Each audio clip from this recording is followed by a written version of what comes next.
আসসালামু আলাইকুম। আশা করি ভালো আছেন। আলহামদুলিল্লাহ, আল্লাহর অশেষ রহমতে আমিও ভালো আছি।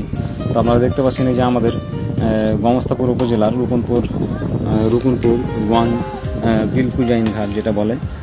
তো এদিক দিয়ে কিন্তু আমাদের গ্রামের পাশ দিয়ে কিন্তু পূর্ণভবা নদী প্রবাহিত হয়। তো এই পূর্ণভবা নদীতে কিন্তু হঠাৎ করেই কিন্তু একবারে পাহাড় বরাবর পানি চলে আসে। তো এই পানি আসার কারণে কিন্তু কৃষক কিন্তু আতঙ্ক হয়ে গেছে। আতঙ্ক বলতে যে ভয় ভিতরে ঢুকে গেছে। কারণ যে তাদের যত যে পারিশ্রমিক টাকা জমানো ছিল, সেই টাকা জমানো দিয়ে কেউ আবার কিস্তি তুলে ফসল চাষ করেছে।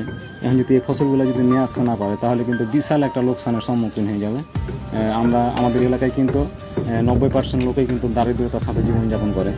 তো আপনারা দেখতে পাচ্ছেন এখানে এই যে কৃত্রিমভাবে একটা ব্রিজ বানানো হয়েছে, কাঠের ব্রিজ। আসলে আমাদের লজ্জাজনক বিষয় যে আমরা এখন পর্যন্ত 8 থেকে 10 বছর হয়ে গেল, বিগত 10 বছর আগে, কিন্তু এই ব্রিজটা 10 বছর থেকে হবে বলছে, কিন্তু কোনো এমপি মন্ত্রী কোনো সরকার আমাদের দিকে লক্ষ্য রাখে না।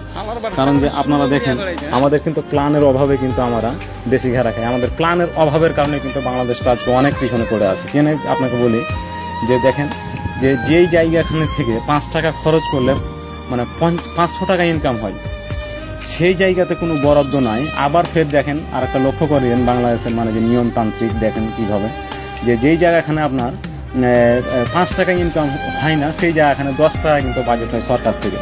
তো আমি আকুল আবেদন থাকবে আমার সরকারের প্রতি, এমপি মন্ত্রীদের প্রতি, যে আপনারা যেখানে 5 টাকা যে খরচ করলে 500 টাকা ইনকাম হয় সেখানেই খরচ করেন, তাহলে কি বাংলাদেশটা এগিয়ে নিয়ে যাওয়া সম্ভব হবে, আমাদের দেশটাকে এগিয়ে নিয়ে যাওয়া সম্ভব হবে। তো এখন যদি মনে করেন যে আমাদের এই বাংলাদেশে কিন্তু কৃষি জমির অভাব নাই, কিন্তু আমাদের প্ল্যানের কারণে আমাদের এই কারণে কিন্তু আমরা অনেক পিছনে পড়ে আছি।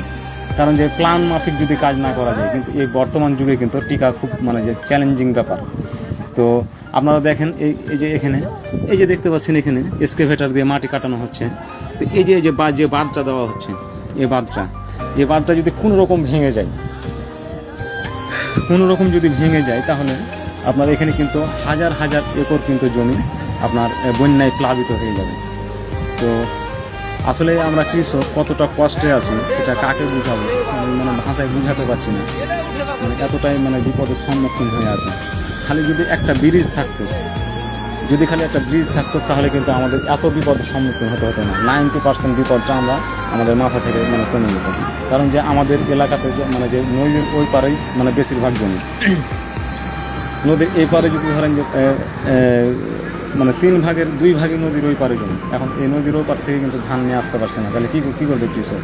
আমরা কিন্তু এই জায়গাখানে আকুল আবেদন থাকবে যে আমাদের একটা ব্রিজ দেওয়ার ব্যবস্থা করেন কেউ।